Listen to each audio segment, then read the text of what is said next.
With this session update, I'm Shannon Lurkey. Governor Tim Walz and Lieutenant Governor Peggy Flanagan have announced their revised supplemental budget proposal. With the $9.25 billion budget surplus, Governor Walz is proposing direct payments of $500 for individuals, $1,000 for couples, to 2.7 million households. His proposal also includes payments of $1,500 to pandemic frontline workers and replenishing the Unemployment Insurance Trust Fund. The media event was held at a gas station in a Twin Cities suburb. Here's our coverage of this press conference.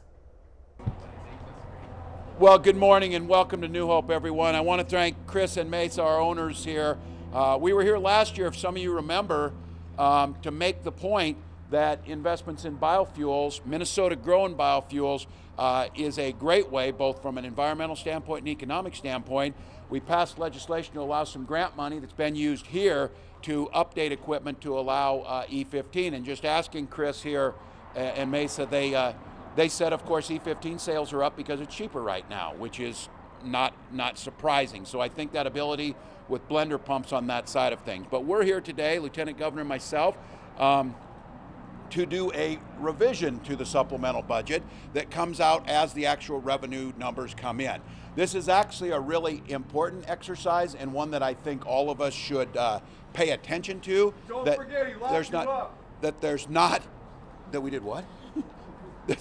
that there is not stability necessarily at this point in time between the Russian invasion of the Ukraine and economic fluctuations in supply chains, that the revenue numbers for the first time last month actually decreased a little bit. Not to the point where it's going to change massive changes, but I think it highlights the point why the best things that we can do is put money back in the hands of Minnesotans into their pocket, what we have. We're proposing now with the new revised budget, $1,000 for a couple, $500 for a family. These were not tax increases on families. They were increased revenues that were generated by spending mostly during COVID. And to take that, it would be about $2 billion of the surplus and send it back in checks right now to make a difference at the pump, to make a difference at the grocery store until we get stability in the Ukraine, get Russia out of the Ukraine, get some stability in our prices. It would help Minnesotans. It's a smart way to do it. Remember, we automatically, because Minnesota does this better than anybody else, have refilled our rainy day funds so they are stable. And the investments that we make, whether it's in roads, bridges, transportation, or education, those are stable and they end up returning money back to us. I think being careful about massive changes to the tax code at a time of great instability can cause great disruption. So I think a middle ground, moderate position on this is, and one that really helps Minnesotans, is putting the money back in their pocket right now. We have revenue prepared to do that as quickly as possible. I'd encourage the legislature to let's take a piece of let's solve some of the things we can do. Let's put $1,000 back in the pocket to take a little bit of the sting out of what's right now, and making sure we're putting money back into these businesses. And I want to note, I think many Minnesotans maybe know this, but it's very, very important to note is when fuel prices go up, retail sellers like Chris and Mesa here, they don't make anything more on that.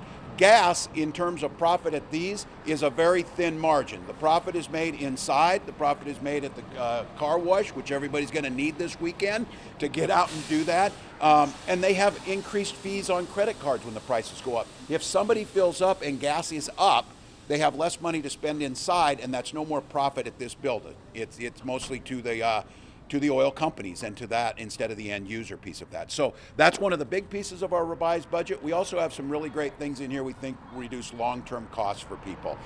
We've talked about time and time again around healthcare reduction in costs. We also have talked about the ability of childcare to be more affordable. One of the major changes we made with this revision, as revenue numbers were up overall over the last few months, is to the state pensions. And many of you know this, the State Board of Investments in Minnesota has the highest rating of any of the states. We have seen record amounts of revenue go into that because of smart investments by Mansco Perry and the State Board of Investment folks that are involved with that. We're proposing a 2.5% cost of living increase that right now at a time when people need that to all of our state pension holders. That doesn't risk the solvency of those pensions in any way, but it reacts to a reality that as costs go up, we should react accordingly. Social Security did that. Our state pensions can do that. So it asks the legislature to try and move those things forward. But the good news here is once again, We're in a position to have strong rainy day funds. We're in a position where we have low unemployment rates, high labor participation rates. We're seeing our economy, even at a time of turmoil, being resilient. One of the best things we can do for that economy and for families is put money into their pockets right now. For those frontline workers, we get our $1,500 that we've asked for them. For our businesses, we replenish the UI Trust Fund. For Minnesotans, we get a check back to them. And for the rest of the state in the investments, we make those investments in education, transportation, and some of the other things that we've talked about. This should be an opportunity to do a lot of good things that are bipartisan and not super ideologically rigid, and the data is pretty hard set on this. You get that money in their pockets, they'll spend it and make a difference. With that, I'll turn it to Lieutenant Governor to talk about a few of the other things, especially around stability for families. Sure. Well, thanks, Governor, and happy St. Patrick's Day, everybody. And the Governor, I know, I'm ready. It's Flanagan, right? I'm O''Ojibwe. But one of the things that the Governor and I just talked about, we didn't know. We both worked at gas stations back in the day, so I think we feel right at home here this morning, and we're so grateful for you just creating space for us to be here to talk about our budget. Our budget to move Minnesota forward really, we're focusing on creating a state where every single child in Minnesota has an opportunity to thrive. And the adjustments that we've made to our supplemental budget, we think do just that. So I'm going to walk through just a couple of the changes that we have here. So this budget includes, as the Governor said, the $500 for individuals and $1,000 for families in additional direct payments. And let's be real about what that actually means for folks. That means that you can buy, several boxes of diapers. That means if you are waiting to, fix your car, if you have a repair, it's rent, it's part of your house payment. These are real costs for people at a moment when folks need some immediate relief. And as we're here at the pump, we can do that for folks too. So I'm excited about that, and I think it will make a real difference for families. And just to show the power of that investment, one of the things that we have found that research has shown us is that, there's a recent report that shows babies of low-income moms who've received cash stipends, that the brain development of their children is increased. So if we increase family income, we improve child outcomes, and I think that's really clear, and it's what we're trying to do here with our supplemental budget. On top of that immediate relief, the Governor and I are proposing some long-term investments for the state of Minnesota as well. And these are some of the investments that I've been working on for my entire career, and we know that are things that Minnesotans really want. So here in Minnesota, we have an opportunity to put $115 million to reverse decades of underinvestment in our emergency shelter services. We have seen that some of our relatives experiencing homelessness have been really hard hit. And so when we look at this, it is making sure that we're covering the entire spectrum of homelessness to making sure that we have people who are then housed and can stay in that housing. The revised supplemental budget also includes $4 million towards community organizations tackling the opioid epidemic, doing this work to expand programming, offering traditional and culturally responsive care, and support addiction and treatment services. We have heard this loud and clear, and we know that across the state, this has been a really important issue. I would just say in this moment, the thing that we also know is that our Indigenous relatives are some of the folks who've been hardest hit. Native people are 7 times more likely to die of an opioid overdose than white Minnesotans. That is unacceptable, and we want to make sure that we're working with our partners in the community to stop that trend. It also builds on our original proposal for universal meals, for free breakfast and lunch for kiddos at school, by increasing capacity for child nutrition programs across the state, making sure that we're doing that outreach and reaching out into communities that may be having a harder time accessing these resources. So again, I think these are incredibly exciting things that we are proposing. They're the things that we're hearing from Minnesotans as we travel across the state and have these conversations, that we need to move Minnesota forward. We think this is a way to get it done, to do short-term relief but long-term investments. And with that, I will hand it back over to the Governor. Thanks, Lieutenant Governor. And again, this is the adjustment as the law shows us when we start to get the numbers in. I have Commissioner Showalter, Commissioner Grove, Budget Director Mingy here with us for some specifics, but we'll be glad to answer some questions. What made you decide that these checks are the better way to get at high gas prices than a gas tax holiday would be? Yeah, well, one of the things is, and we've talked about this, the gas tax holiday comes at a cost, but it is at a time when folks are struggling to pay for this, that it does cut it down. So we proposed, and I think it would work. It's simply, as you see it, the $1,000 cash in their hands makes a difference. And it depends on how much you're driving, depends on how much you're putting in. If the two were coupled together, if it passed, I would certainly sign it. I think now that type of relief we get to folks would be helpful. I just think the biggest thing, and I've heard this time and again from people, that because of the nature of where the economy was at, the state took in more revenues than we spent out. I do think it's a philosophically sound argument to make that we should send it back to folks when we can in a smart way. We should make some of the investments in underinvestments, be prepared for the next pandemic or the continuation of this one, but it just makes sense to me to get that out. It's a fair way to do it. It puts it in their hands, and we know this, that as the Lieutenant Governor said, direct cash makes a difference in families. It also has a really strong stimulus effect into the economy. And I think with the unknowns on the horizon with Vladimir Putin's invasion of Ukraine, that is just one of those things, or, seeing some of the rising case numbers of BA2 variant, to just be prepared and having money in the hands of folks. I trust they'll spend it the way they need to. You called it a middle ground position. Do you think you'll have Republican support on this? I do think so, because I think that they're hearing the same thing I'm hearing from people. Give me the money back. If you have it in the supplement, give it back. I could use it right now. I'll make a decision to do that. I think many of them understand that we invest collectively together, but a portion of this right now would really help families. I mean, it's quite a few fill-ups that you could get out of $1,000. And I think, as the Lieutenant Governor always reminds me, I think a gallon of baby formula, if you look at what a gallon of that powdered costs, is about $150. Is what this runs to. So there's other costs that are up and things that make a difference. So I do think it's a middle ground. I think it's hard ideologically to argue about putting money back in the hands. I also think that it's hard to argue that we need to think cautiously about long-term changes to this budget because of what that could do. I'm not proposing a whole lot of new programs here at costly, long-time costs. This one just seems it's the quickest, it's the easiest, and it's best to budget on it.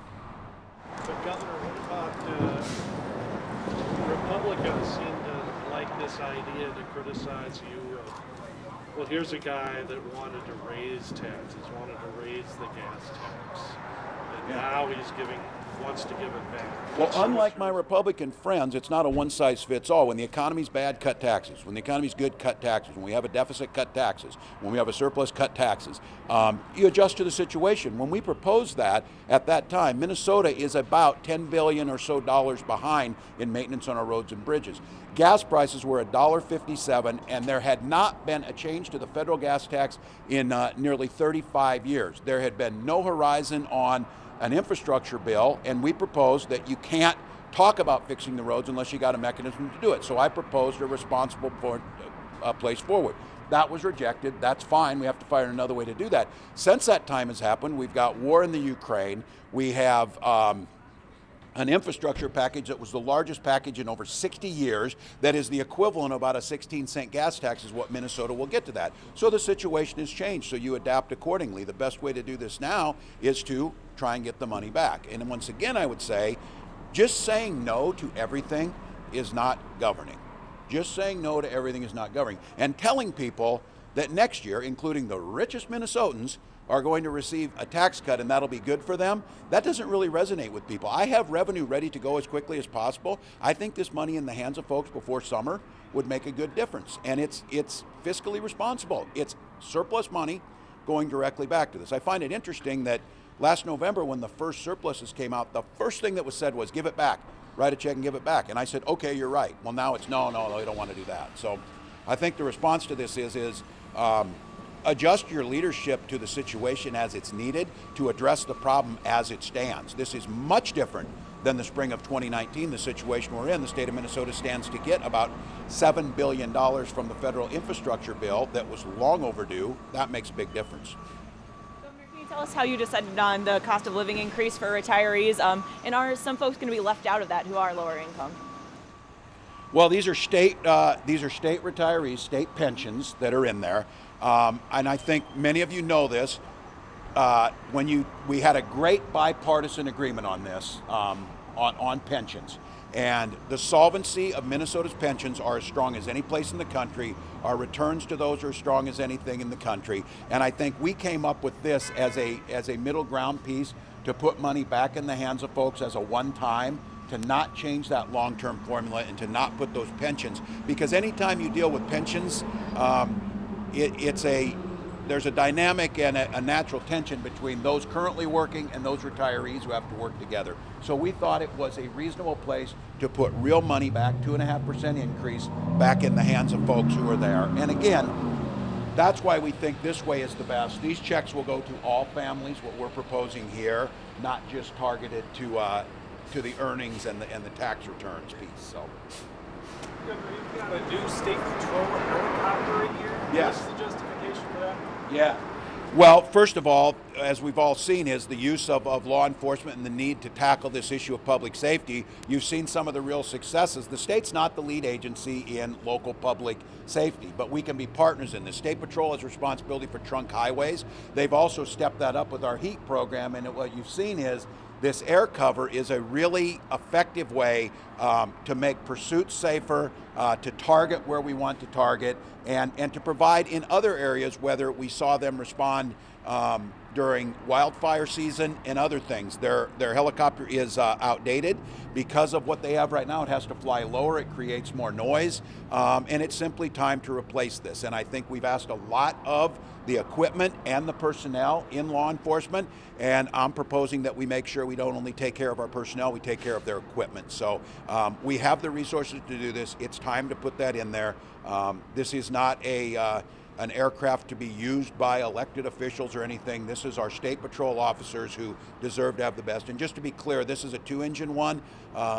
As you know, that's a safer proposition than 1-engine helicopter, so it is an upgrade. It's smart. We're using them more, and I think it's one where this can assist locals in a way that we hadn't been able to with our existing aircraft. Governor, I apologize, but are there income caps on the $1,000 rebates and the $500? There are. I'd ask Jim. I think it's $273,500. Is that right for family income? Yeah. Yeah. Regardless of what the number is, why put a cap on it as opposed to giving the direct payments to everyone who paid taxes? Well, because the folks above that are doing pretty well, and I don't want to, I've never made that much, so I don't want to pass judgment on them. I don't think they feel the pinch at the pump quite as much as the others, and it gives us the capacity to be able to help those at that. It's a progressive way of doing this, there's no doubt about that. I simply don't believe that, we see some of those salaries in the paper that folks make, it's probably as effective. This lets us make some of those investments to a broader level. Does this change negotiations over the UI trust fund, over frontline pay, or is this something else? I don't know. It's a good question, Dana. The question was, does this change the negotiations as we've started? And all of these take on a little different feel. This one's taken on, which I thought was a logical first step, dealing with the UI trust fund deficit that our administration believes needed to be paid the 15th, still does. We can unwind it. And then the past due payments that we agreed to last June for frontline workers, the $1,500 pay. And so the negotiation and the idea was, let's clear off these existing issues and then let's move forward. I've said I'm open to if we add something else in, but it's kind of that, if the scales are getting close to balance in a negotiation and you put something on one side, the other side puts them on and we're going in. And I mentioned yesterday, maybe there's a grand deal. Senate Republicans said there will be no omnibus, there will be no type of grand deal, which makes it harder because what you're basically, you're turning that Rubik's Cube and trying to line everything up. Right now we've just got two colors to deal with. It shouldn't be that hard, but it's proving to be a bit of a stickler. And I'm not sure if this changes it. I think it's a very simple way of doing this. These checks create no encumbrance going forward on our budget. They do have that, again, instant impact to the individual family. And I guarantee you, again, maybe back to Tom's question is, if this money is spent into the economy, that helps Chris here at his business. That helps him pay his employees, who then are able to pay their rent, all of the things that we know make an economy work. So it may change it. I'm not sure how much the resistance is now to doing this, because this is a pretty significant amount to help people out, and I'm guessing a lot of legislators are feeling that pressure from constituents. What can you do to give us a little relief? How concerned are you that maybe nothing would be done, and then based on the results of the election, somebody gets a lot of money to spend next year? Well, I hope not. I'm concerned that nothing gets done because that impacts people. We chose to come out here today because Lieutenant Governor and I often talk about this, not just a cliche. Budgets are fiscal documents, they're also moral documents. They're a reflection of what you believe in, but they're also at the heart of it is individual people. Right now, we're watching really the first major war in Europe since World War II. We're coming out of a century global pandemic. We're struggling with issues of mental health and addiction. 1,500 Minnesotans died of opioid addictions. We seized enough fentanyl in these past few months to kill 1 million Minnesotans. There's a lot of issues that are out there, and the idea that you'll just run out the clock and maybe roll the dice that you've got the money to spend it all yourself is to me it's just not moral to do that. We have a responsibility. We were elected. I'll come back to this again. Everybody that's here, including our press, have deadlines to file stories so they get done on time. The legislature needs to have that same sense of urgency. And I have said this and will continue to say it. Lieutenant Governor has said it, that I understand I'm not going to get everything that's in my budget. These are proposals that we think make sense, but I'm willing to compromise on things, but I'm not willing to compromise of doing nothing when we have the capacity like we've never had to give this money back into the hands of people, to make some of those investments that make a difference, to compromise on some long-term cuts that we may have to do, that's fine, but do something. Right now, you're seeing the frustration bubble up where it feels like there's just talking points instead of real solutions. This is not a bad problem to have. We have the capacity to help do these things, and I'll tell you, we've seen it over the last 2 years. Minnesotans will figure this out. These businesses, in the midst of the most difficult economic times ever, Chris and Maisel, their store is still open and they're still employing people. That is happening. And so I think this is one now is we just do our work. Things are at a pretty good point, especially with the pandemic, and it gets us prepared to weather the economic uncertainties that are coming. So I hope that's not the case, but to be candid with you, I do worry that there's some thought of saying, well, let's just not do anything. We don't need anything. Let's not do anything. A very selfish point. Minnesotans do need something. They'd like a little money back in their pocket. They want to make sure their schools have enough money so that they're able to do the things necessary, to hire the people they need to hire, to have the buildings in safe and secure for our children. Public safety. We have a proposal of $300 million to locals to make the decision. We're seeing some fantastically innovative thought. I mean, this is the way I think when people think about it's a false choice between reforms in policing and public safety. We've been out Washington County, for example. They have highly trained 911 operators. They encourage their people to call 911 for everything. The 911 operators are the clearinghouse to where they send that. They need to call the fire department because someone's fallen. They maybe need to send the police because we have a dangerous situation. They may need to send a social worker because we have a mental health crisis.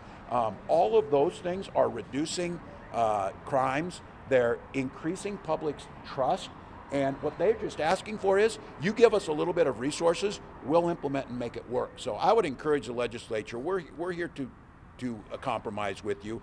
We just think from a Minnesotan's perspective, I'm hearing it time and time again, take care of that trust fund, pay that frontline worker pay, get us some money back in our pockets, and then spend the rest of the time talking about these other things. Governor, would there be political risk for everyone if you leave $10 billion of taxpayer money just sitting there for a whole nother year? Yeah, I think so.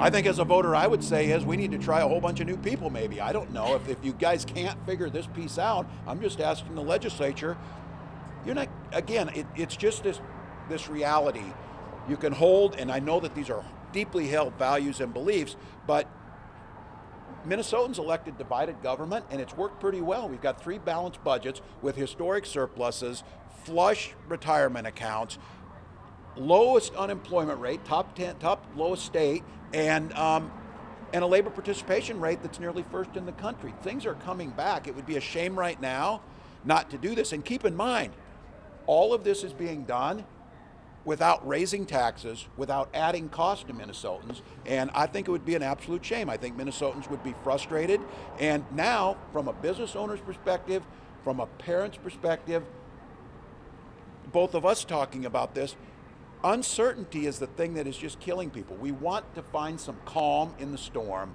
We want to find some certainty. We want to know a little bit about what tomorrow is going to bring. We can't predict that from a Russian invasion or where the next variant comes from, but we can predict it absolutely on what we do financially and policy-wise in the state of Minnesota. So this is a good thing. We're already here, St. Patrick's Day.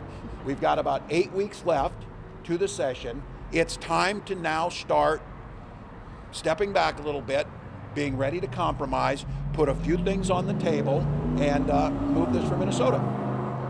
Thank you all. Yeah, go ahead. So I want to add one thing is, you know, as Tom, as you're asking that question, I think we talk about political risk, but as the governor said, it's risk to real people. Yeah. As we're traveling across the state, the things that we are hearing consistently is that people are talking about the need for investment in housing, the need for investment in childcare, and the need for investment in public safety. Every line item that we have in our budget has real people behind it. So it's a political risk, but it is a risk for Minnesotans and for children and families, our seniors, and that's how I hope the entire legislature is thinking about this too. Yeah. Thanks, everybody. Thank you. Chris, thank you.